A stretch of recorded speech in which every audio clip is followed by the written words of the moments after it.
Yo, yo, yo, yo, what's good, everyone? Welcome back to another episode of Open Dialogue. I just want to remind you guys, Open Dialogue is not about Chris X Matt. It's not about me. All the attention is on our guests. This platform was created to show love to my favorite creators, the people that I just want to talk to. I don't care who you want to see on here. I don't care who you recommend. If I don't want to talk to them, I'm not going to talk to them. So I'm sorry if it's not people that is to your standard, but I could care less, man. Start your own show. So today on Open Dialogue, I have an artist from the Inland Empire with us today that I'm very excited about because he don't sound like y'all. He don't sound like the rest of y'all. He really don't. And he really care about the craft, and you can tell the growth is getting better. I peeped the last two tapes, and this new tape, Watch the Sunrise, this the one. The one. And I just know the elevation's gonna keep getting better. So today on Open Dialogue, let's give a welcome to our guest, Tru-Lee in the building. What's the deal? Yes, sir.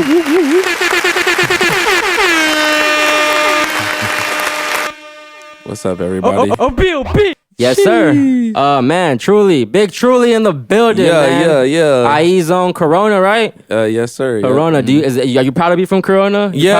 I think a lot of my family been back and forth from LA and IE, so I think just to represent both, it's like I don't even say where, but IE is where we from. You know what I'm saying? That's where the roots are from. That's where we made who we are, so that's what it is. You know what I'm saying? You're not one of those artists that claims out, just forgets about the IE and just says LA? Hell nah. I hate when they do that, bro. Nah, it's not like that. Because, I mean, the LA scene got its scene, it got its people, but yep. I definitely still respect it just because, I got family from both sides, so it's like I can dibble and dabble, but that's the best part of it. And the easier approach is to just say you're from LA, because then it's like I said, LA already has a name. It's more stamped, but like I feel like the IE is growing so much right now, bro. Yeah, like this shit is bubbling. People are starting to blow up from here, trying to make a name on social media for themselves. So to be honest, why not rep it? Saying you're from LA is honestly like a bad thing for you because there's so many people out there. You almost got to either go with a program or like got to be so different that it's like. But if you say you're from out here, if you are from out here and you are from out here, it's like. That's already enough like mystique in itself for people to be like, oh, what the fuck? Like people are already like, oh, I don't really fuck with it. But now more people are like, oh, like what's going on over there? What's going on? And now we get to build our own stories, like we get to build our own Drakes and Waynes and like that type of shit. And now media Jay-Z's. platforms too. Yeah, exactly. Because all the media is usually in LA, and then I remember when I first started my pod, like just having people come from Victorville, come from LA, just to do a show that doesn't really benefit you right now. Like to me, that was like I feel like I'm indebted to a lot of people, So first of all, I appreciate you for coming through, bro. Always. You don't have to do this. I know it don't benefit you like that, but it benefits all of us, bro. To make community and keep building because. That's real. Shit, 10 years from now, we gonna be making this shit. We're gonna be shaking it 5 years, 2 years from now, it's gonna be going. Yeah. Hell yeah. All right, man. Well, how is it growing up in Corona? I want to start there. It was it's slow. Like it's nice. It's super quiet. It's like it's the suburbs, bro. Like there's nothing going on there at all. I mean, I guess you can say we get into trouble for that exact reason because there's nothing going on. So we find shit to do for sure. But is it negative stuff, positive stuff? But a little bit of both, bro. Like a little bit of both. As the youth, we grew up just doing what we wanted to do, like getting out the house, trying to cause a little bit of havoc, trying to have some fun. Like that's basically what it was. So, if that was negative or positive, yeah. Do you think the music you listened to as a youth played a part into the positivity or negativity? Nah. I think it was more about like who you surround yourself with. And honestly, I always surround myself with solid folk. And I was honestly solo most of the time. Like I didn't really try to be in too many groups. I rolled myself, did my own thing. And then but then that helped me get a lot of my close, I would even call my brothers like family. I wouldn't even call them like my friends. I don't really have any like friends. If it either goes, for me, it's like acquaintance or like we really like locked in like that. You know what I'm saying? Because I just feel like in between, I don't get it. It's sort of. That's important for an artist. Yeah, for sure. Especially in a business aspect, like sometimes you have to know like who's really out here for you and who's really just like strictly on that business shit. Yeah. And I mean sometimes opportunists. Yeah, exactly. And sometimes with your family, you guys have to know that. Like knowing what's business and what we can talk about with like fam and shit, but it takes work, but it works. Yeah. Out. Yeah. The reason I asked about if the music played a part in your youth is because, I think I started like I just from using myself as an example, like Wiz Khalifa and Currency was definitely a reason why bro. I started smoking a lot of weed, For sure. brownies, bong. I was watching the day-to-days and I'm like, yo, what are they doing? I'm trying to do something like that. Bro, You know? I don't know So, if you remember Wiz on YouTube. It was like he had like a whole video of teaching people how to roll a yes, joint. in the jacuzzi. Yeah, exactly. In the jacuzzi. That was the shit. And like everybody, I feel like everybody I knew, that's how they learned how to roll their joints. And then the backward one was Schoolboy Q. exactly. I still couldn't roll the wood at the time. Yep. Man. But even just like, the youth now, right? How they're just being so affected by just the music, right? Like the Futures, the Uzis and all that stuff. And obviously I don't believe none of them really are on it heavy like that. I know it's just the music that we sell. Do you feel like you need to do that type of music and cater to that just to even pop or make a name out of yourself? Because that is what is hot right now? Yeah. I've always believed we make what's hot. Like that's true. That's where I think that's always where I've came from and like where the heart of it's at. So we've always made this shit like we are the hot ones out here. So and I just feel like that's just the energy we brought with it. So I've never like had to dive in the back, but understand like music is relevancy. Like you're gonna tap into people's bags sometimes, and you have to be able to be open to that, but always like stick to your grounds and know what you want, so that it still comes off as you, and that you can still dibble and dabble in bags. Because like not everybody listens to like you. It's like people listen to other things, and if you can sort of make that step and like make other people sort of like, oh, I like this song. I might not like his whole like his whole thing, but I mean, I fuck with this song. Like that's enough for me. So yeah, like I don't try to do too much or trying to sound like anybody or anything. I think we just try to, like I said, we make what's hot. So that's what it is. Yeah, I give you that. That is true. Do you feel like what was I gonna go with this? Oh man.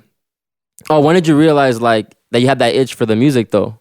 Like as a youngin, like did you hear something specifically that said, were you always just a music head? Or I'm gonna say the cliche story. Like I was playing drums in front of the TV. Basically that's like what I was on. Like I just guess I've always had an ear. And then I remember the first album my pop showed me was Doggy Style. Wow. And I mind you, bro, I'm like 7, 8, and he's like, this is good music. You need to bump. And then he went from going to Doggy Style to like giving me Off the Wall from Michael Jackson and being like, understand the that this comes from this and this. And so then I started to understand, like all this stuff is like. And that makes sense now. Like you just saying that, I see that in the album, on the project, exactly, because you have a little bit of the rap. It's still hip hop at the end of the day. It's still a hip hop feel to it, but you see the elements of like the singing and the different shit. Exactly.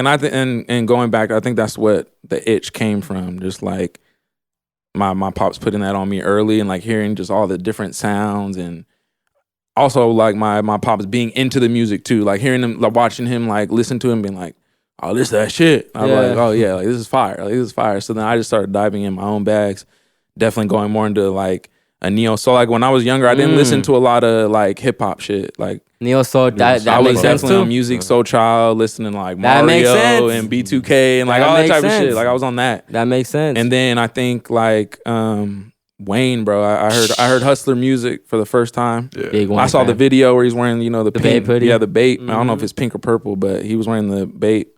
Bruh, that set it off for me. I was like, oh, this is like the R&B, but the rap shit. I was like, oh, this is what we got to do. This is what we got to do.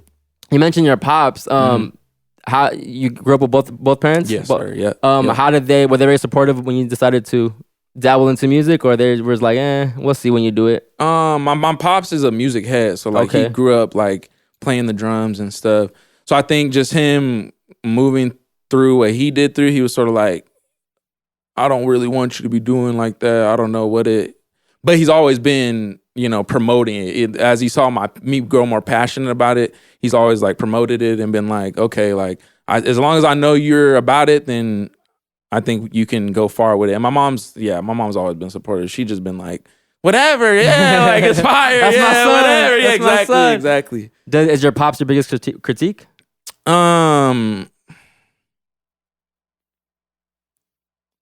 Yes and no. I like to say myself. Okay. Just because I do like critique myself a lot more than others. then I think that I'm even being critiqued. Mm-hmm. But yeah, he's probably the second, like for sure, because there's been a lot of like, and I wouldn't even say critique. It's just more, well, I'm gonna prove you wrong. Like I'm gonna make this shit happen and like that type of thing. So I think that's also a drive. Like he's been like a drive, or like that would be his critique, is like his sort of like, oh, don't do this or stay out of this and stay away from this.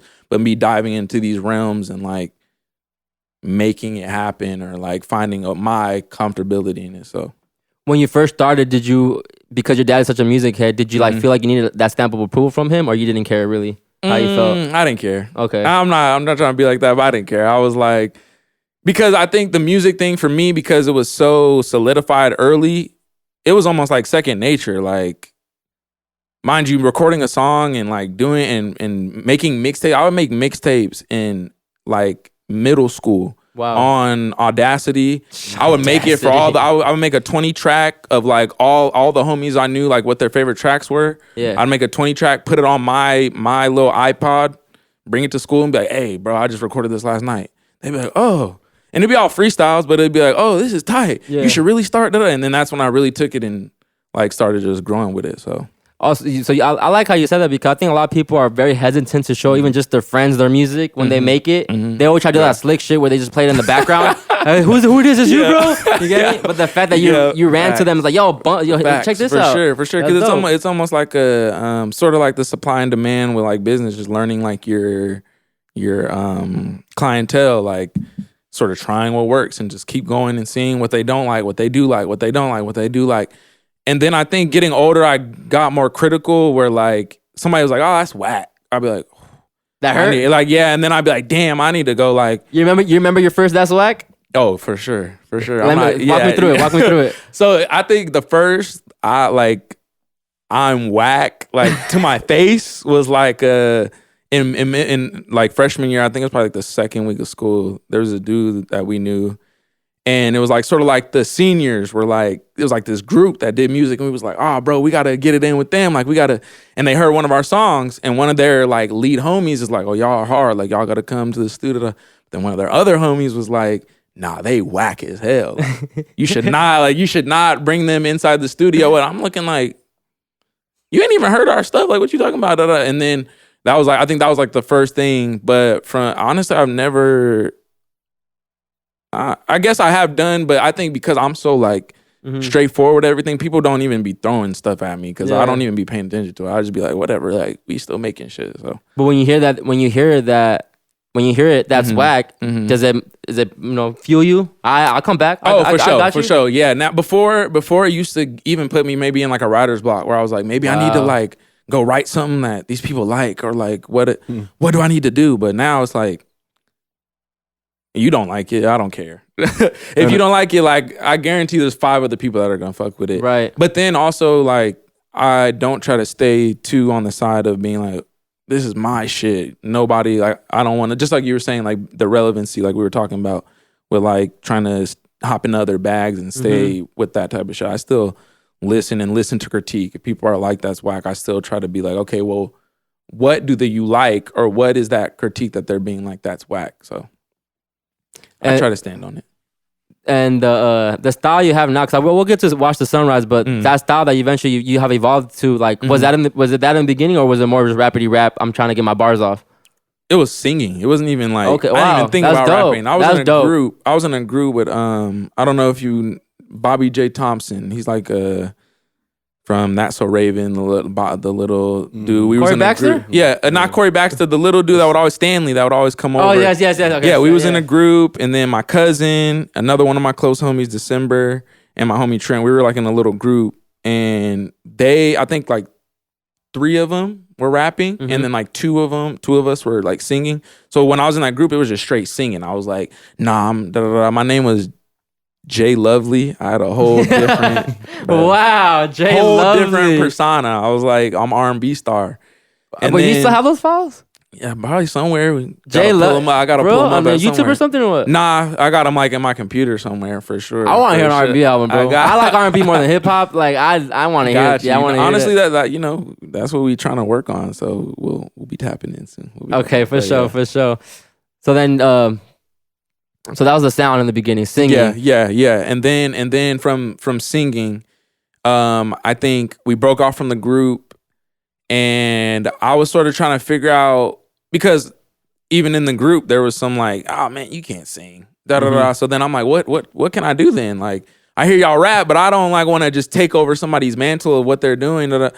But then after one point, when you hear people be like, you can't sing, you can't sing, you can't sing, you can't sing, you can't sing, you can't sing, you're like, all right, well, let me try doing what you're doing. Yeah.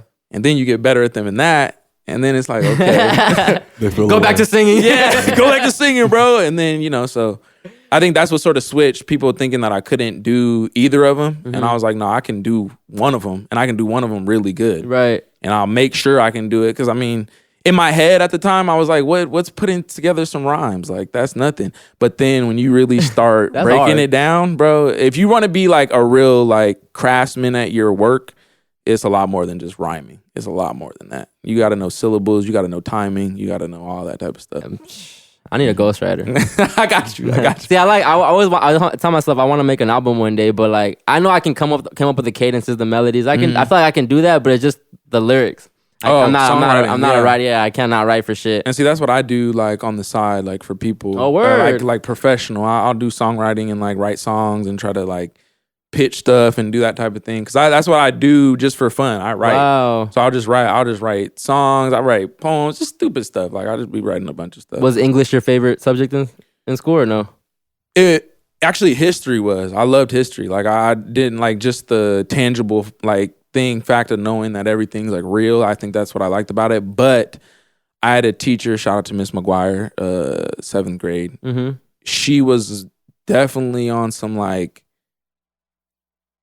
figure out what you want to do in life. Like everybody, like she would have like 30-minute segments of us just doing like whatever of just like figure out something to do. If it's going to be writing, if it's going to be like write a script, write this, read a book, Because, usually in English class, it's like, oh, this 30-minute segment, you're going to read this one chapter. But she made it more like a freestyle thing. And then I think from there, she just made me fall in love with just the art and craftsman of writing. She's like, you're a writer. Like you write stuff. And she's like, you just need to like hone in on that. Mm-hmm. And then she's like, I think you fall away from it because you don't practice it. Right. And then once I practiced it, I was like, oh, this is like it. Because I mean, at some point, I want to be able to write like a book or something. And I'm getting my production company together to do, films and stuff. So that's what I really want to be in. But the music shit is really what that's where my heart's at. So.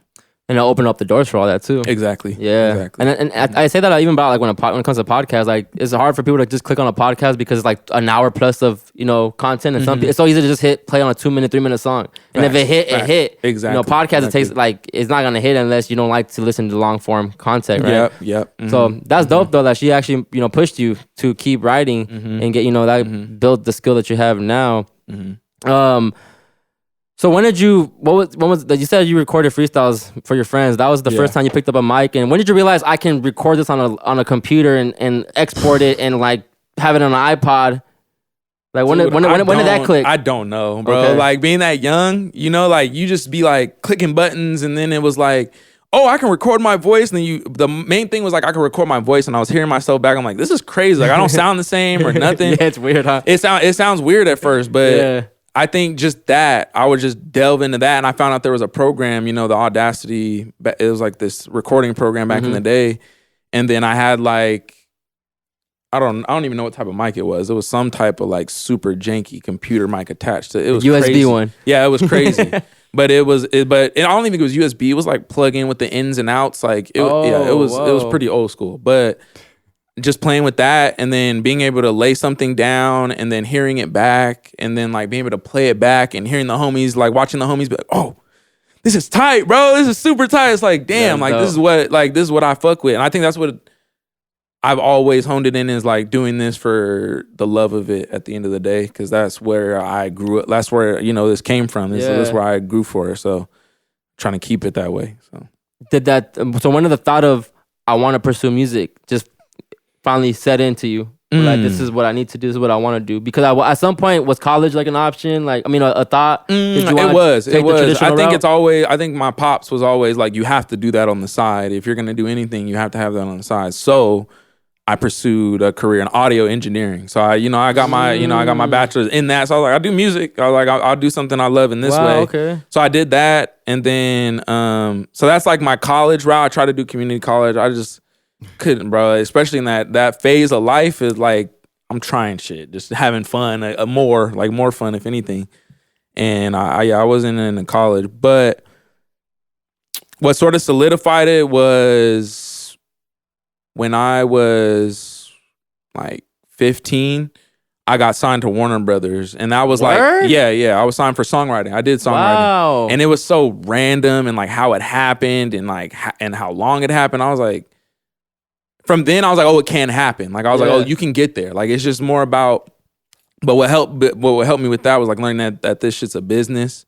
It's not like all the glitz and glamour that is there if you can make it happen for yourself, but you want to make sure it happens in the best way possible. Excuse me, and like because you see it. So that happened, and after that, I was like, man, if we can just like, if I can bring what I did with Warner and like sort of bring it back, because I mean, I was living out in the city. All my homies at school, the parents was not finna let them chill out with me while I'm doing all the extras in LA.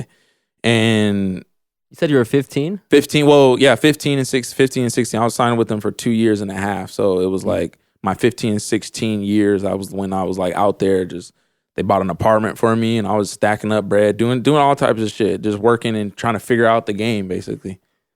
Before I get there, I tell people sometimes too, like, I think the easiest thing is to put music out. Yeah. It's getting the business right. It was just the hard part, and like, you have to solidify that shit. How did that opportunity even come about? So, random, bro. It's like, so I was airsofting. I was airsofting, doing something random. Like we were airsofting at like, airsoft guns. Okay. Yeah, I was airsofting, and I get a call from my cousin, and he's like, "Hey, you need to come down to LA like right now." I'm like, "Bro, I don't have a car." I was like, "I do not have a car." He's like, "Come down to LA right now. Figure it out. Like figure out some way to get down here because I have a situation for you."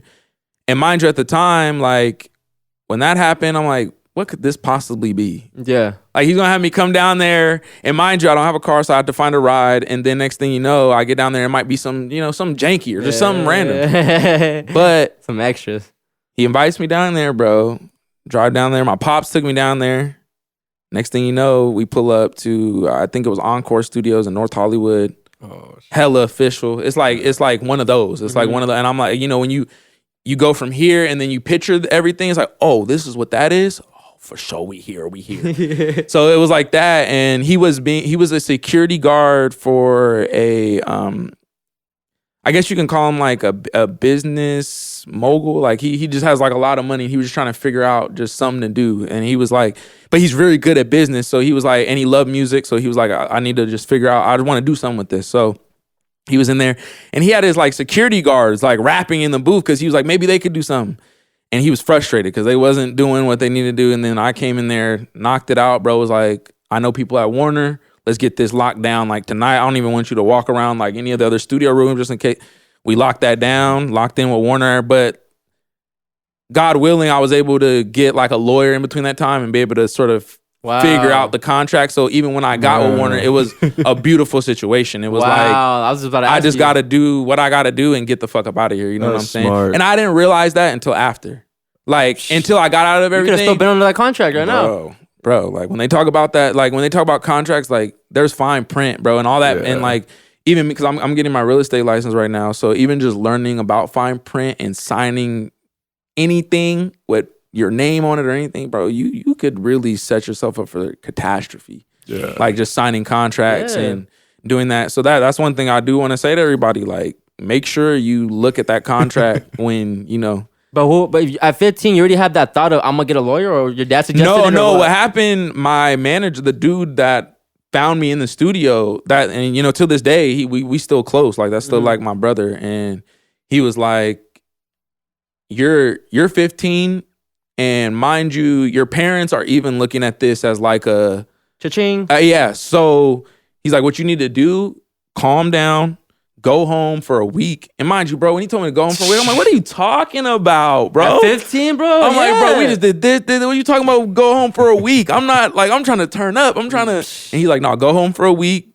Simmer down. Like, just get your mind. And when I'm sitting there, I'm like, but then, like, we get a call from him, like, probably the weekend. He's like, I got you a lawyer to look over the contract with Warner. And I understand, like, we got into Warner through one of his plugs. So it was like, it was a little bit of a better situation. They weren't looking to sort of jab us like right off the bat, but it was still some janky shit in there. So like we went through it, and then there was just yellow line after yellow line after yellow line after yellow line. And he's like, you want them to fix all this. You don't want to be like maybes, ifs, ands, or buts. And if they don't sign you for it, forget it. He's like, you don't want to sign something like this. Wow. They did that. That's a blessing, bro. That's you got lucky. Blessing. Big blessing. Because anybody would have taken that just, what was it, like an advance too and everything? Advance too and everything and everything. Yeah. And what was good, even with my advance, they locked that away for like the first like year of the shit, and that was it's optional. Like I locked it away, so wasn't even able to spend that. Like, wow, I was just living off of straight like whatever was going on, or like some whatever on the side, like weed and things like that. Oh yeah, LA shit. Exactly. So wow, dog, that's crazy. That's crazy. So you like you're already in the industry in a way, and that was definitely like a way to see the business, because it didn't give me any like business connects. Like a lot of the people from Warner, they're left. Like a lot of these people, when you also go in the industry, realize a lot of these people that be up in these places, you'll have like opposite companies, for example, like Microsoft. Somebody be working at Microsoft, be working at Sony like in the next month, and then go. So it's like you just see the sort of switch up and just how the business works, and like how it's so like moving and ever. And that was like, that shit was big. And sometimes you sign to a certain place because those people are there, and then like you said, they end up leaving next month. Yeah, and then you're sitting there, you're like, bruh, I'm signed. I'm 10 years with these people. Y'all said y'all was month by month. What do you mean? And then so then it gets all bad.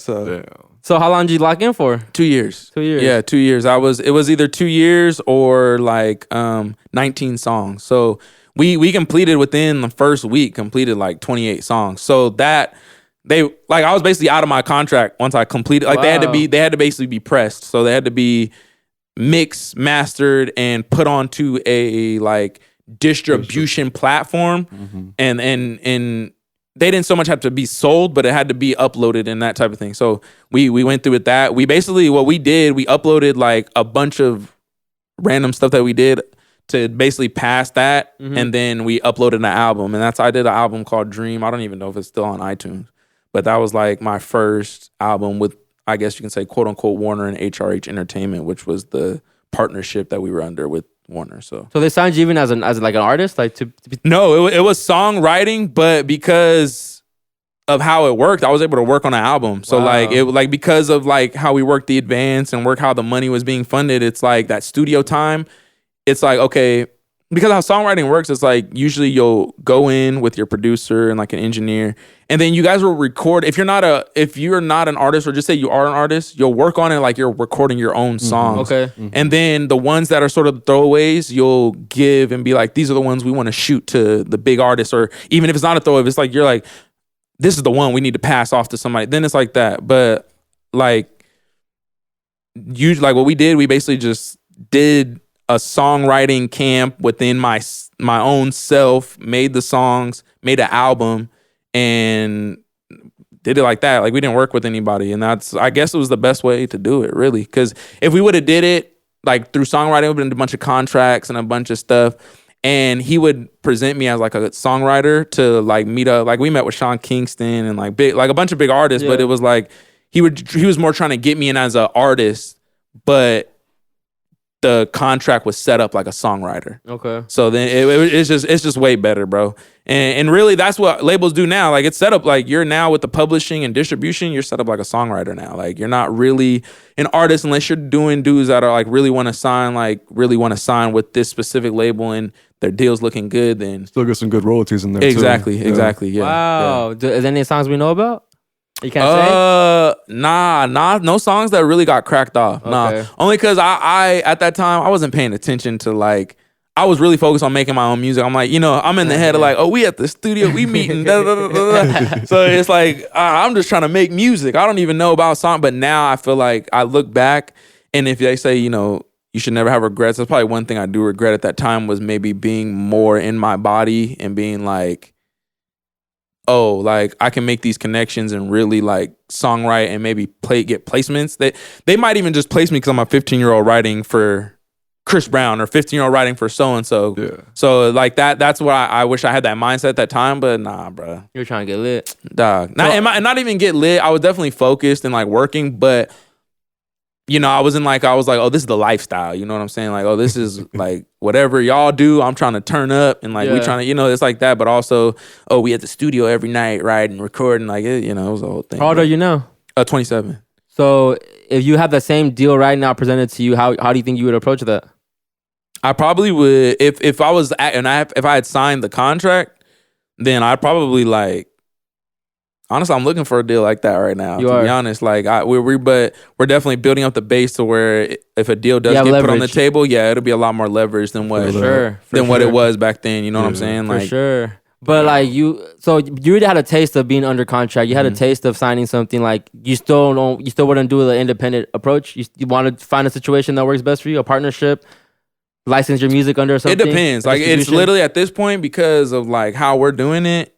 And like, shouts out to all the homies. Like, we don't need anything bigger. Like, if we do have it would be a partnership, bro. It would be straight partnership. Yeah. Just sort of like jump on what you see here, and if you fuck with what we're doing, then hey. But if not, like, we're just gonna keep doing what we're doing, making it bigger, better. Because like across the whole board, you know, we got everybody that does everything, and it's just like. And they're all very, very, very talented. And I think everybody's gonna literally probably be top tier in their, you know, craft as it goes. So if we just keep on it and just keep the work and keep going, like, you know, we'll make it happen and get it coming back around. That's good, man. I'm happy to hear that. You know, usually you hear people have bad experiences with contracts, so I'm you know, it's nice to hear someone that actually. No, like you guys said, it's a blessing because it could have went left. Like that shit could have went. Yeah, it sounds like you took your time. You weren't trying to rush shit because you rushed it. And the forces that be took time because like I said, like at that time, bro, if it was my choice, like that week that he took, no, we would have signed the contract. Exactly. No, like we would have been on it. Like I can't even say like it was me. Like you know, you had a good person with you that day. Oh, exactly, sure. exactly. You said you said that. Well, even that manager, he would get a percentage off you too, right? Yeah, so for sure. I'm surprised even he looked out because he could have done you dirty too, bro. And that's why we're still cool to this day because it's like he.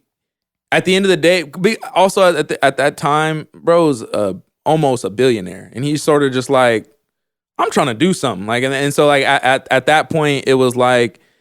He was really looking out for just trying to, you know, like really looking out for somebody. So like, that's why, like I said, that's why we're still cool. And I still we still keep in contact. We still try and hopefully, you know, should go right. That's who I would want to partner with this because he knows it from the root. So, and he, you know, he has the backing and the things to do it. So, you know, we'll see how that goes or what happens. So how do we get to your first official like Apple Music upload? Your first time actually putting a cohesive project together that you were proud of? Probably Cedar Ridge was. That's the white cover one? Yeah, that's the white cover one. That one was probably like the first one I stepped out and I was like, oh, like I can put this together and this felt good. But I think the one that actually made me feel like, oh, like we can take this somewhere was Leaves, the one I did with Tyler. Like that was like that whole process and just working with Tyler.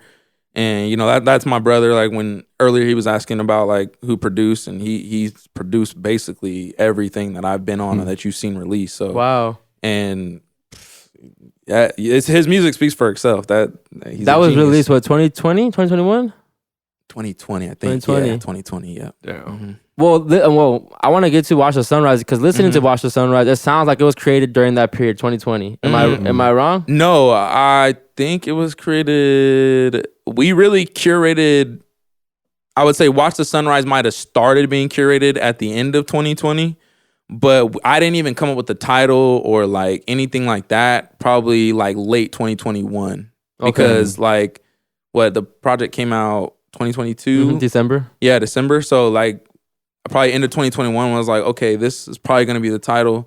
Because what happened, I got a tattoo from one of my homies, and it was like it was Watch the Sunrise. And I'm sitting here, I'm like, this means something to me more. Like I got this, and he sort of curated, you know, he's an artist, so he curated the drawing and stuff and set it up for me.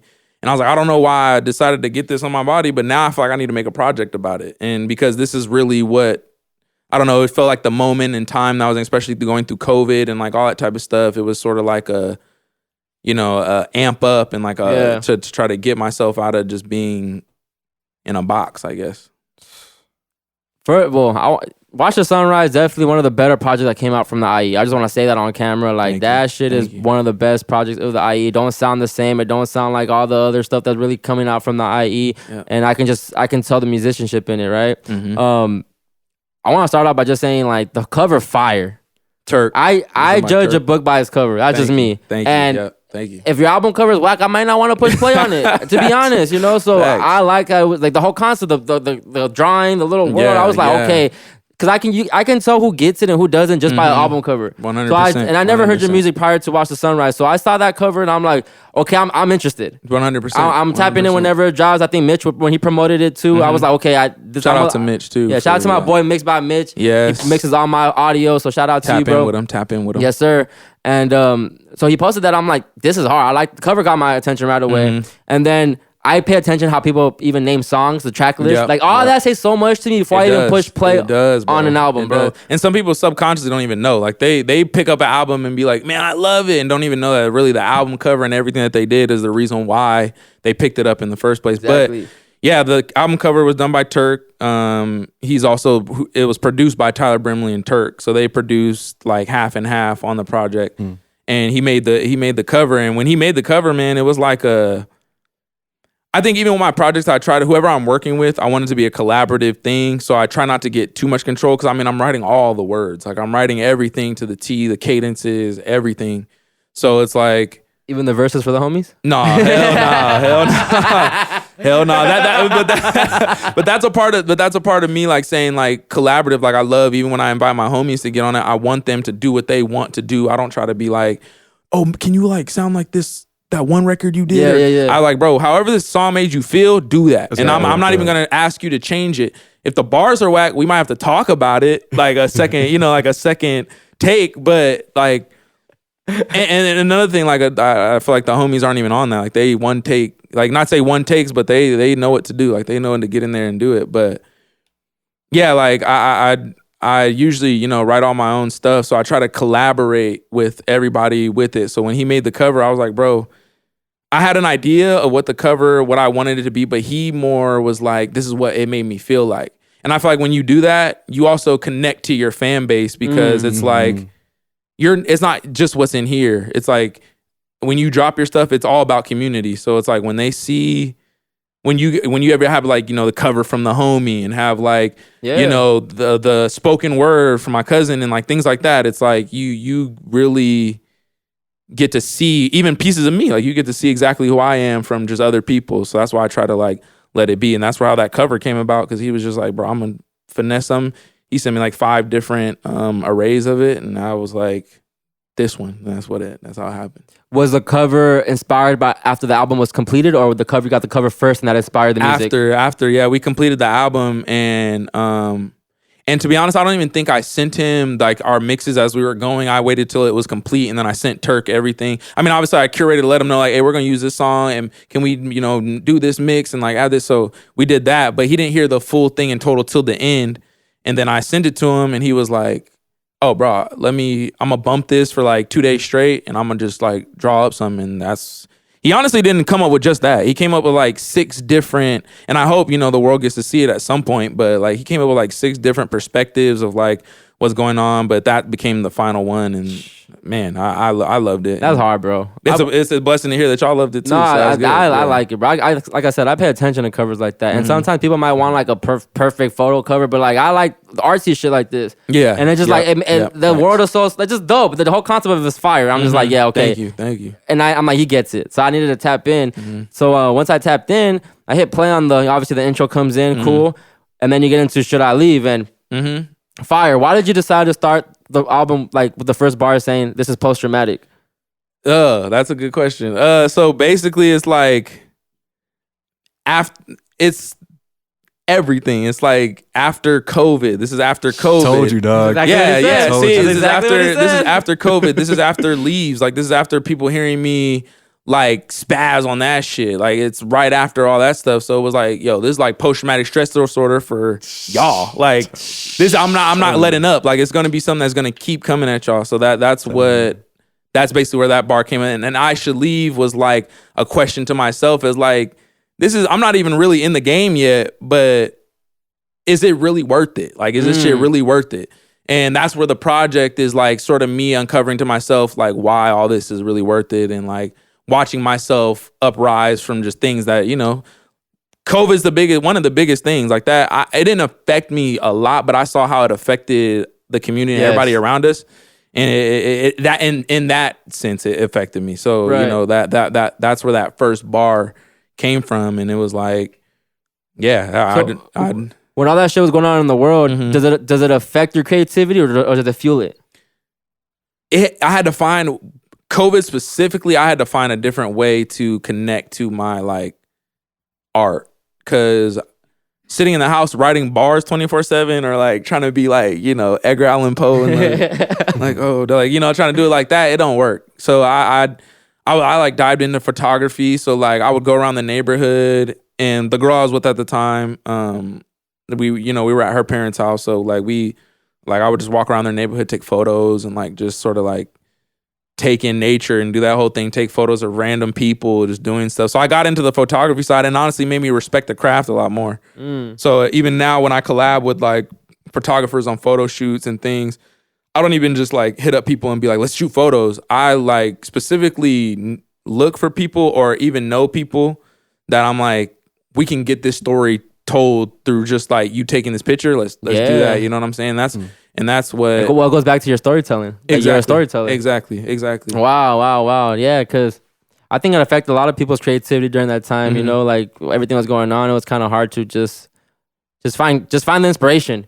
You know, when the world's everything. That's the first time this ever happened, bro. The world shut down. Like, where do we go? Like, you have to be creative even in that way of how to keep yourself sane. So, and especially in a time of social media, you know, we had, you know, we could be outside without being outside, but you could still go outside if you wanted to. But then when it was like, you can't go outside, you can only be on your phone and see what's outside. Then people were like, you know, people were going crazy. So it's like, that's where I think was a shell shock for a lot of people, and people having to really like step out of themselves and be like, who am I, or what am I even doing? Like, because when I'm not doing my day-to-day, what's like the next move? So I think that's like the biggest thing too for a lot. And you said the album started getting curated at the end of 2020, right? Or 2021? 2021, yeah. So, started curating. Well, that's when the world kind of started opening back up. So like you found inspiration again? Yeah, for sure. That's when, and then I was able to link up with the homies a lot more. Like I was able to link up with Tyler. Well, Tyler was closer at the time. Like we were, location-wise, we were a lot closer. So I was able to link up with him a lot more. But then and then Turk, you know, I met Turk, and then we sort of all were, during COVID, we were able to like link up, and then after, it was like we were able to do more things. And then that's when I was like, damn, like during COVID, y'all sent me beats, and like y'all still sending me shit. Like I could do something. So then after that, I think, like I said, like 2022, beginning of 2022, I really started like writing and really being like, okay, we're gonna lock in. Yeah. And shout out to Anthony Narcata. He got me in the studio to record everything. I think he was also a main push for me to be like, okay, let me go finish this and get this done. Yeah. Do you remember the first song you did for the album? Or what was let me ask you this. What was the first one that said, okay, this is the start of something new? I Should Leave, actually. I Should Leave. Yeah, because I was recorded as like a freestyle track for after Leaves. So I was like, I'm gonna drop this like just out of nowhere. And then Tyler was like, man, like it sounds a little more epic than that, you know what I'm saying? So that's when it was like, okay, we're gonna make this the intro. I was like, okay, let's make this the intro. This is post-traumatic, flow sporadic. Follow my words, leads to Babylon. That's why I was touched right away, bro. I and then came into this song, I was like, okay, he gets it. I didn't have to hear the rest of the album. I heard that, and I was like, he gets it. The artistry of it. You know, how you get, like, how to utilize your voice. Not just rap and sound regular. And that's where that track that's where this album was definitely me just deep diving into a lot more. I guess I was doing that in Leaves, but I really wanted to show I was doing it like professional in this. Like I was really like, I'm gonna do cadences different here. I might sing here. I'm gonna do this for sure here, and like that type of stuff. So that's where this like that's track, because I'm like sort of fast rapping, and I don't I don't like fast rapping, but this track was sort of like, and I was like, okay, this needs to be the kickoff to let people know like I'm not messing around. And you gave us a video for this song. Yes. Yeah. I'm pretty sure you write your own treatments. Yeah. Well, it's hit or miss. Like it's like depending on the because I'm gonna drop a video later today. Okay. You know? So, but it depends. Like sometimes I'll write the treatments, or like sometimes it's sort of the same collaborative thing where I'll pop up and we'll be like a week before send out a group text to all the homies, be like, so what do y'all even like when y'all listen to the song? What do y'all feel? Or one of the homies might have just peeped in my ear, hey bro, like you should do this in the video, or like we should do a video like this. So then that's how it gets usually brought up. But I should leave. Yes, that treatment was done by me. That treatment was done by me. Yeah. Okay. And when it comes to the videos, is it something after the album's done, or you already have the video like done before the album was even released, or? This time around with Watch the Sunrise, I tried to make sure like videos were done before we dropped out the album, or at least that they were filmed, maybe not edited, but at least we got the filming and everything done before, the rollout, because that's big. Like for a lot of artists, especially out here in the IE, like y'all need to start taking yourselves a lot more serious and doing rollouts and having like facts. Like real things. And it's not even like to shoot at anybody, but it's like take yourself seriously, bro. Yes. That's big. Like as a consumer, we could tell. And that's literally a proof in the pudding right there. Like if you're saying you're a consumer and you're saying like I can tell when an artist isn't doing this, that, and the other, it's like, bro, they see it, and you're only doing yourself a disservice. So it's like, and presentation matters. That it does, bro. It really matters, man. It like does. I'm not gonna click on your shit if it's whatever, yo. Like I'm not. Your music could be hard. Your music could be hard, and maybe I might hear the clip on a TikTok or on an IG reel or something, and maybe I might go play that one song. But if the album cover ain't hitting, if the rollout ain't hitting, like, and bro, it's like we were all kids at one point, bro. We want to be pulled into a world and pulled into like a character arc, like all that type of stupid shit. Like we want to feel like we want to be invested in our artists, and when we see a nigga don't take themselves seriously, then it's like, nah, like I'm gonna move on to the next person that does take themselves seriously and really like puts down the work and does this, so I can invest in them. And then they get invested, and then everybody starts hating on why everybody messing with you, bro. Bro, I worked for it. Like I was putting out records. I was like I said, like the whole supply demand and testing your clientele. Like I was doing that. Like I was putting out records to see if people liked it, and I didn't care if somebody was gonna be like, that shit whack. Yeah. Because I wanted to make sure, like, okay, I'm not gonna do nothing like that, but I know what and what if I do hear like compliments about that song, I know what the good stuff's about it and what I can pull and keep making. So I feel like even Watch the Sunrise is like just a plethora of what that is, of me just figuring out like, oh, they didn't like that from Lee's. They like that. I like this. They didn't like this. I didn't like that. Like Tyler didn't like this. Oh, let's do. And it was just a mashup of that. That's nice. And then it was like a proof of execution, like you said, like making sure we had a rollout, making sure we had videos, making sure we had everything behind it. And honestly, bro, like I said, I've been seeing a lot of just like fruit from it. Like it's been a big blessing to like see me stand behind what I'm doing. And not even just me, like all my homies, like Tyler, Turk, Anthony, Karama, like everybody just standing behind it, and then seeing it be pushed forward and seeing it like actually move. So the way you speak on it, I can tell you're proud of this work. Oh yeah, bro, for sure. I feel like I'm proud of everything I do, but this one was like, you knew it was different though. It hit different. It did. I think that was another thing I didn't know. When we're sitting there, like a lot of majority of the time when we dropping shit, we don't know, and I realized like that's the sweet spot. Like if you have at least been your critique to the point where you're making sure your mix is A1, you're making sure like all the science is good about your song. Yep. Then it don't matter really. Like just drop that shit and then just let the world just sort of morph with it and see what they gonna do. So since we live in this like algorithm based type of world now, like how do you feel like? Do you feel like you need to keep feeding the algorithm more? Because you could drop today, but if you're not really posting by next week, is your album gonna still be? Yeah. To be honest, like, how do you feel about that?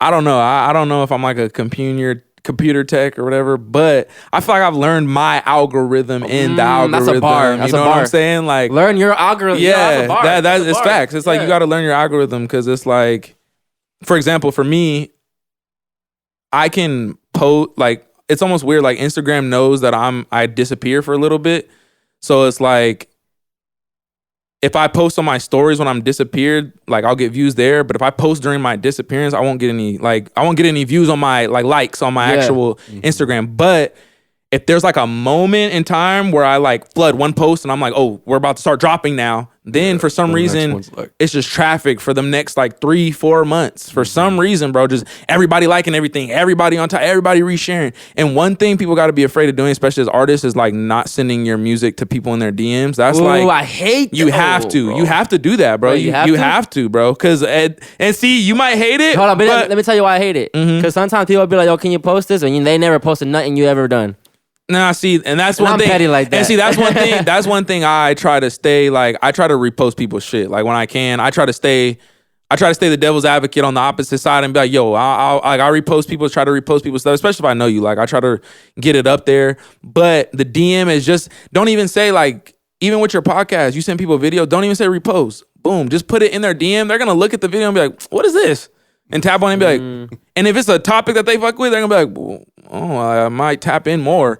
And even if they're like, this is whack, forget them. They still saw it. They still got you still got the view. That's true. So it's like, that's why I say don't be afraid to put in DMs, because your fan base is gonna gravitate. That's true. You're gonna have haters. People are gonna hate you. People are gonna be like, true. that's whack. That's true. I don't like it. And I'm gonna true. tell you, 90% of those people don't even know why it's whack, bro. That's true, bro. They just say they don't like it because they don't like it. I think I'm that person that just, it's like, if you see it, just show love. If not, but I closed mouths don't get fed, bro. Oh, 100%. So like, 100%. if I'm not telling people post my shit, like, I have to be my number one cheerleader too. Exactly. So I get that, but I guess I'm speaking from like a creative. I'm a creative as well, right? For sure. Most of the people that are getting these DMs are just consumers. So just like, yeah, it's the homie, I'll post it or whatever. Yep. But then I used to do that, bro. I used to repost all the homie shit and stuff like that. And then when I started potting, it's like, oh, so my shit whack, or y'all just don't fuck with me. That shit It hurts, bro. It hurts. You be like, man, forget you, dog. I'd be over it. But I think even from that Why we stance, like that, dog? I had to be like, I had to look at it from a different way, because sometimes I don't want to be posting people's stuff. So when people don't post my stuff, I have to understand. I be getting hot sometimes. I be like, man, whatever. But now if I send it out and I know you might not post it this time, I'm like, bro, in a week you might be in a bad mood this week. Next week I'm gonna send you something else. We still dropping. We still moving. So if I shoot you this in a week, you might be like, bro, repost. You might repost like 50 times just because you're in a good mood. You know what I'm saying? So I think just staying on top of it, and like you said, being your own cheerleader, that's big. And especially with the music, and especially in these times with the social media and like algorithm, that's like a big thing. The algorithm, bro. You gotta keep feeding it, bro. All right, so what's your favorite song off this album? I think I asked you that earlier. For You? Okay, let me not speak. That was quick. For You is one of my favorite. I'll give you a top 4. All right, go for it. Damn, I think honestly, like, I'll give you my top 4. Yeah, go ahead first. Should I Leave, For You, hold on. Should I Leave, my order. For You, Running. Mm-hmm. Damn, I like Shirley, Smile. Wait, yeah, I don't. Damn, okay. I don't know. Let me think about it. Because I like Wade. Wade is just fire. I love Shirley. For sure. Oh my gosh, bro. That's probably we're doing a live. We're doing like a Watch the Sunrise live. I'm gonna get to it. Okay. We'll get to that. I'll get to it. Yeah. But what are your top 4 then? I think the first Today, I guess. Today. Oh yeah, exactly. Today. For You. Running. Yeah, Running. We Got Some. And then I think I'm Human. That's been one of my top for a minute. Like, is there a reason why you ended it with I'm Human? Cause it's like the whole thing of like watching the sunrise and being like, oh, it's almost like you have to check yourself at the end of the day. You know what I'm saying? Like, you could be great, you could be anybody. You could be the greatest person, right, top tier, everything, but you're still human. So it was like a reality check to myself of like, yeah, you might have did this project, it's dope, but understand that.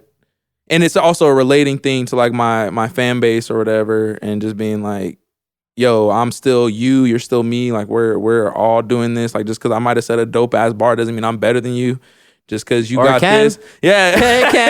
Exactly. No, I feel you. But that's basically what that song was. Like, just more of like a a look in the mirror of just being like, yo, we all here to do our duties. So that's what I'm here to do, basically. I love Weighted just because the way you use the word weighted. Yeah. Waited on this shit my whole fucking life. And it's both. It's like, you know, I've the context is like I've dealt with this consciously my whole life, but also like it's been heavy on me. But also I've been waiting for this moment in time. You know what I'm saying? I love that was hard. Thank you. That was super hard. So what was the last song you completed for the album? Like, when did you know, okay, this is done? I think it might have been I'm Human. I think how we did it really went in order, like how we were able to complete the songs.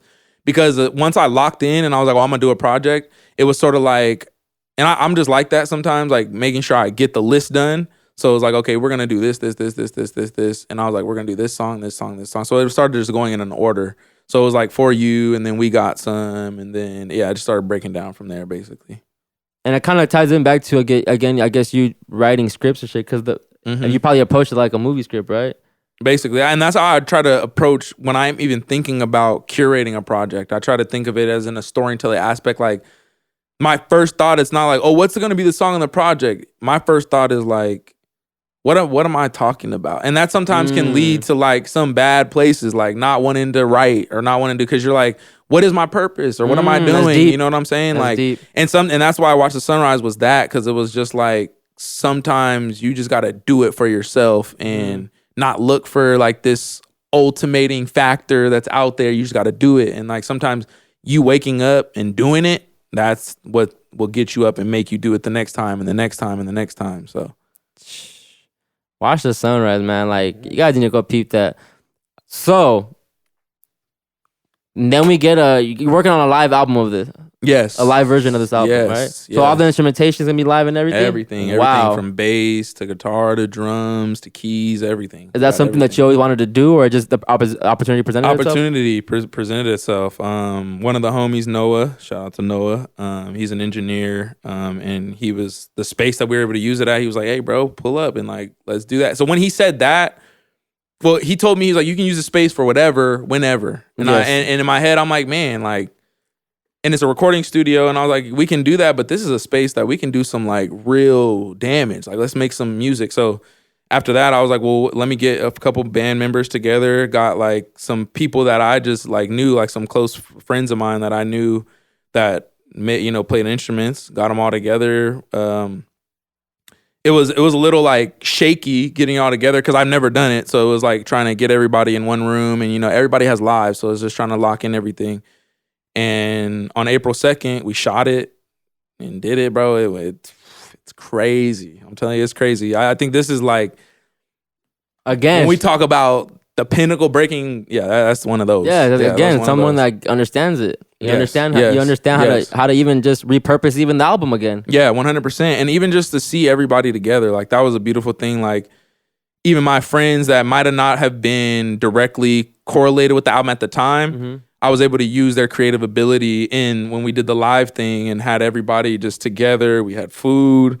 Everybody got to meet each other that hadn't met each other, and it was just like a big kumbaya, and everybody had a good time. It was in that video Mitch posted, and you're giving a speech and just thinking. Oh yeah. No, and Karama gave a good speech. I try to give speeches, but yeah, like we tried to. It was just nice to have family and everybody like there and just really do what we express ourselves and what we wanted to do. How did doing the live album differentiate from like doing it recording in the studio? Because is it still punching in and all that? It's the same thing? It's one take. I'd hope whoever's doing live performances is doing that. Because that's what people want. Like they want to hear you like go in and do like, feel the emotion. So that was like one thing, like the whole day we was like, and mind you, I think the day we shot was the first time we actually had the whole band all together in one room. Like that was the first time we were able to actually hear the drums together, guitar. Because at first it was like maybe we didn't have the guitar, and then maybe one time it was like we didn't have the keys. Maybe one time we didn't have the drums. So that was like the final thing. But when that shit came together, like no rehearsal or nothing. We rehearsed for sure. But like I said, it was a little blotchy at first, like having everybody and not being able to actually hear everything. But bro, when we got there, everybody was, and that's one thing, bro. Shout out to Dylan. Shout out to AP. Shout out to Donnie Brooks. Shout out to Alex for everybody that was, you know, in the band, bro. They put it together. Like they, in a matter of like 2 weeks, they practiced when we weren't like, you know, around. And, you know, I got my shit on top. So I was like, I hope everybody. And when we got in there, bro, it was just effortless. So then when we did it on the second, we did it because we were going to clip it at first. And we were going to do like, oh, hop in the next song, We were like, nah, bro, let's run through this one take all the way through. The whole album one take? Whole album, shit, one hard. take. Whole album, one take. Hard. And we did it. And like we did it. Obviously, how does your voice, right? Yeah. You use effects on when you record and shit? It depends. I'll do it if it's like for, you know, like Area of 951 where it's like there's like na na na na na na na. Yeah. I gotta add like effects and stuff. But when I'm trying to spit, sometimes I try to like, I definitely like, because like I said, I went to auto engineering school, so just the dryness and sort of the punchiness of just spitting and like letting that you have to let that get across without having too much effects and stuff on it. So that's why I think this sort of like accentuates is like the rawness of the project. We don't have any effects on it. Yeah, so we didn't do it. It's just all straight to the. Your voice wasn't cracking or nothing. Like you did the whole album in one take, bro. God's willing, that shit did not crack. Nothing bad. Like it all worked out. Like, and it was the same energy throughout the whole album. Same. That is wild. Hey, I'm bro. mind blown. It's funny because like when I'm doing it and when all of us are doing it, I was like, you know, prizing them. I'm like, man, like, thank God you guys are able to play the instruments this long. Like, but they're like, nah, bro, you able to like rap and keep your whole persona and get it. And I'm like, bro, that's what we doing. And that last take we did, bro. When I say like, you can't get that anywhere else. Like you can't even like, we couldn't even edit it. It was like, no, we have to have everything like this. Like that's what it was. So wow, it's a beautiful thing. It's dope. That's going like a straight to YouTube type of thing, or what? Yeah, because I don't have YouTube right now. I basically have everybody like honed in one spot for Instagram to watch all my shit in one area. So now with this Watch the Sunrise Live, I'm gonna put out a YouTube and like then drop all the old videos that were on Instagram and upload them on there. So everybody has like, because I've heard people through the grapevine be like, you know, he doesn't have a YouTube, I'm not gonna listen. And I'm like, all right, well, I guess we got to get the YouTube cracking now. So, like, you know, damn, I'm excited for that. I thought you would like record, you know, each song individually, but a whole take through, that's pretty impressive. Whole take through, yeah, on some NPR stuff. But I didn't realize like NPR, they don't really do like whole albums. It's like, no, it's one song, isn't it? It's a tiny desk. Yeah, it's like, we're only doing one song. No, we did the big desk this time. The big desk, we did the whole project and everything. And all the homies that were, you know, had verses on there, they all spit live or what? For We Got Some and for Smile, the two features that were on there, they weren't able to show up just because they, you know, like I said, life be going on. But everybody else was able to show up. Like, but it still worked out. Yeah. His voice sounded, when I met him outside, his voice sounded familiar. Yeah, like, he does the spoken word, the song Mood. Okay. Yeah, that's all him. Yeah. No, I don't think I know what Yeah. Okay. Fire. Wow, man. Watch the sunrise. Okay. Mm-hmm. I got a few more questions before we get out of here, bro. Yeah, don't worry. You have any favorite artists from the IE? Besides yourself? Yes, I do, actually. I have a lot. Karama. Don't forget the name. Karama. That's coming out.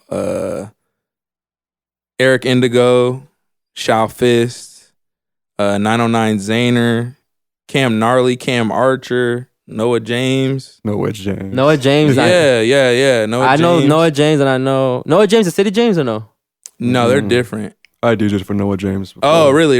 Yeah. No, used to go to Chafee. Oh, okay. Yeah. Noah's a damn. I'm sleep on IE artists then, and they all don't have that sound, right? That I'm talking about. I don't. Yeah, nah, not at all. Nah, not the homies. Like those people that I know, the people that I know of in the IE don't. Okay. So if you tap into somebody in the IE and it's like, I know who Cam Gnarly is. That's the only one. Yeah, Cam. Cam Archer too. He's fire. Yeah, Cam Archer. Yeah. What? How y'all tap? What? God's Color.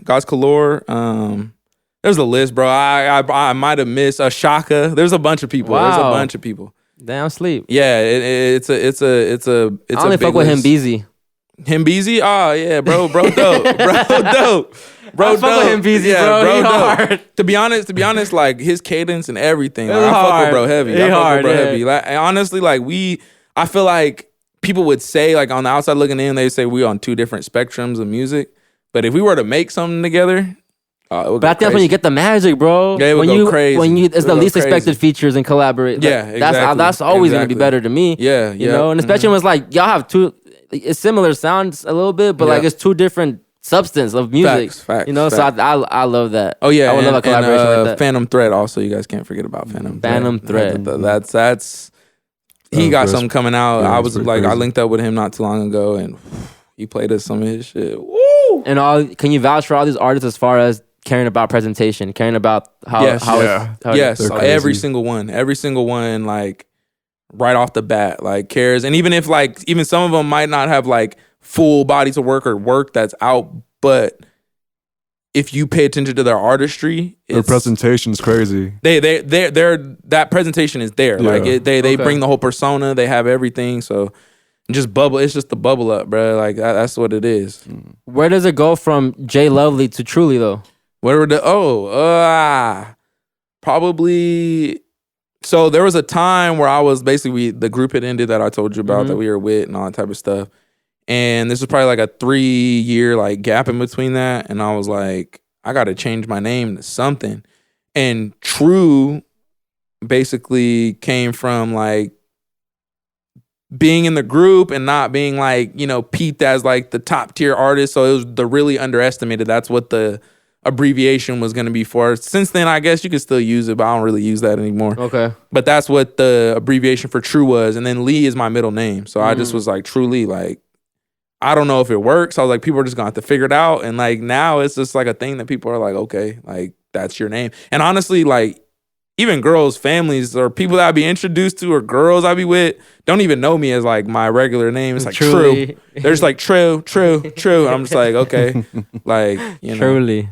And I'm not out here like getting introduced to a bunch of girls' families. I'm just saying, I'm just saying in general, like, you know, people introduce me as True. So Wow, man. All right, well that's Tru-Lee. Okay, that's how you get to Tru-Lee. yep. Already working on the next album. You letting this one breathe a little Give bit? or take. Like I'm sort of like I guess like me and Tyler are always working on stuff. Me and Turk are always working on stuff. Definitely tapping in with more producers this time around. Like I got you. yeah, oh for sure. Yeah, my boy's a producer. for sure, yeah, Yeah. let's get that. I'm hella down, and it's like, you know, I think I'm a after I do this Watch the Sunrise live, I'm gonna try to take a breather and see what like my life gets delved into and see what I can like sort of find, and we'll see if it's a project, if it's a movie. You know, we'll never know. We'll never know what happens. Like, and that's what I feel like I want to keep it as. Like, I'm just more of the artist that people want to see good quality shit from, and Yes. they know the Well- music is like the base of it. But I got to say, because listening to this project sonically, it sounded like a sunrise. oh, thank Every you. track, Thank literally, you. like Thank you, for I real, can for imagine real. like a fade in, and you see like that coming over the Exactly. mountain type shit, Exactly. and the production really speaks for itself too. And I feel like it complements your voice, using your Thank you. voice as an Thank instrument you. as well. That's love. You know, yes. it's and that's where like I feel like that's where I even realized after the fact. And that's what happens usually after the fact. I'll realize like this is what this project meant to me and like what it is. And I feel like it was just like that. Like, and we even had a whole skit honestly at the beginning where it was like I'm walking with somebody and we're talking about watching the sunrise and all that stuff. But I wanted people just to feel it. Like I wanted Yeah. people just to Yeah, get it exactly. without having to like Without telling say it. it, Yeah, yeah. exactly. I wanted them to just get the story. And after listening to it too, I can't call you a rapper. I can call you an artist. Thank you. Because Thank you, bro. Facts. you're Thank not you, like what Chris said. You're not spitting you. bars. You're illustrating what Thank you. what the Thank picture you. is. And see that's why I feel like sometimes me even collaborating with Illustrating people, bars. exactly, exactly. Big painter, big Disney. but I feel like that's what, like I said, collaborating with people. That's why it helps sort of even bring parts of me out. Like even with the mood, like I would say that hearing that track, hearing the mood, like hearing Karama do that.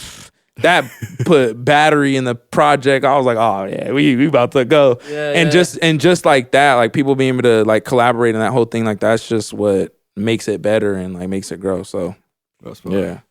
He said, it does give a sunrise vibe to it, but I can sun gaze to this too. Exactly. Yeah. Yeah, you can really be bumping, you can be rolling. Yeah. And that's why I try to put some stuff in there where everybody can, it's definitely beach Move music. through the day. Yeah, it's like yeah. And I like how like you can also have it as a background music too, Facts. and it's just like it's a nice little soundtrack to it too. Like Yep. it's not Thank you. it's Thank not you. like because I don't know if you would get offended if I say this, but it's not workout music. It's not like high energy music. I don't like, mind. I don't yeah, even like mind. it's really just like a driving music, chilling with your girl, having a picnic music. Exactly. You know, like you said, watching the sunrise, being at the beach, sun gazing, like maybe do some sure. stretches in the morning. Exactly. Like, should I leave? Exactly. The intro, that sounds like like a stretching type shit. You feel me? Facts. Like Yep. so. I appreciate that because I don't think I just not everything's intended to be played loud in the morning, and this is perfect for morning time. And that's why I think like when you say like next project, I think that's where I'm headed to next is like energy, and not even just energy, like finding places like little like niches where people are like, oh, I didn't hear you do that before, but damn, like you do that shit good, like do it again, but. They know that Watch the Sunrise is where the home base is at. So when they're gonna hear the neo soul, the hip hop, hear the Dilla sort of esque stuff, like you're gonna go. That's where you're gonna come for me for. But like you're still gonna get like what you want. Like you're gonna hear a lot of good shit. Your sample choices were smart as shit. And to be honest, that's all Tyler and Turk. Like because I sampled some of those samples too. Like I can't name the song, but it's like smile. Yeah, man, baby. Yeah, that shit. I sampled that shit yeah. a while ago, but the way you guys sounded that was fire. Man, thank you. Yeah, and that's that's all them. To be honest, like they. But your voice is an instrument on records. For sure. Sometimes people are just like not to compare to Kendrick, but like Kendrick was big on that, like utilizing his voice to make it sound like I'm part of this record. I've learned from all the greats, and that's one of the greats. Like when you talk about cadence and like and what I feel like even learned it from was jazz. Like just like the instruments in jazz, how they're all their own thing, and that the vocal is also an instrument. So it's like you got to use that in that same way of jazz. Like sometimes you got to let them instruments speak for themselves. And sometimes you gotta, do the whole little like, fill in the gap for the, horns and all that type of stuff. So for sure. But man, any other questions, Renee? Before we get out of here? Yeah, I said what I need to say. Man, truly, I'm excited to see what's next for you. I'm excited for the live. Yes, sir. I'm excited to see where where you go in the next 5 years, even. Man, thank you. Because I'm all ears. And same here, bro. I hope that we can keep doing this. As time goes on. When we 5 years from now, we on a bigger scale, having this same conversation, just sort of like, keep increasing everything. For sure. Exactly. Yeah, man. I wish you the best, bro. Thank like you. I really Same do. to I you, really brother. do. Same to everybody. And I know it's gonna happen. Like you got it. We gonna make it happen. You got it though. Like thank you, brother. Thank you. You understand the game. You understand how it needs to look, how it needs to sound, how it needs to feel. Yep. And not too many people can grasp that concept. Sometimes it's like I said, it's so easy to make records, so easy to make music. Yep. But now it's like, how do we elevate it? Facts. And how do we expose it? Even better. That's why I tell homie all the time, like, bro, find artists that maybe you don't even see yourself working with, like that can take your sound to the next level. Exactly. Because that's where it's at, really. Like, and even speaking off of what you sort of introduced this with, it's like even what you're doing. You're like you said, coming in here. Like some people might think, oh, this is just like desk and stuff. When they come in here with this full setup and like you taking it as serious as you do, damn, I'm a big artist, you know what I'm saying? So it's also on you, like that. We thank you for taking your guys' stuff serious and making it how it is, because it's like we need it to elevate, to take it to the next level, because ain't nobody gonna do it for us. Nobody's gonna do it for us. We have to do it ourselves. Exactly. So. And we got the internet, bro. We study. You study this shit, bro. Like that's how I can tell when someone's really knows what they're doing or not, because you can tell they study the field they're in. Yeah, for sure. You can tell you listen to music. And I'm hearing you talk about Wayne and the Michaels and all that. Like that makes sense. Like exactly. That's why you get it. So same with me, bro. All day I live, breathe, eat podcast. And that's how I know, because this was effortless. You know what I'm saying? You can tell when somebody you know what I'm saying? So it's like it's effortless. So that's how I know this is passion. It's like what we do. You know what I'm saying? Man. Well, truly, that's all I got for you today. Man, well, thank you guys so much. You, thank you. Overly Blunt Network, Chris X, Matt, Tru-Lee in the building. Watch the sunrise on every streaming platform right now. And live coming soon, man. Tap in, follow OfficialTrulee on Instagram. And YouTube coming soon, bro. Yeah, and by this time, I don't know if this video will be out, but we got a video on Instagram that just came out called You Don't Know. So promote that. You don't know. So we just put that out. So go peep that on the Instagram. Sheesh. Yes, sir, man. We out of here. Chris X, Matt. Yes, Open dialogue. OPOP.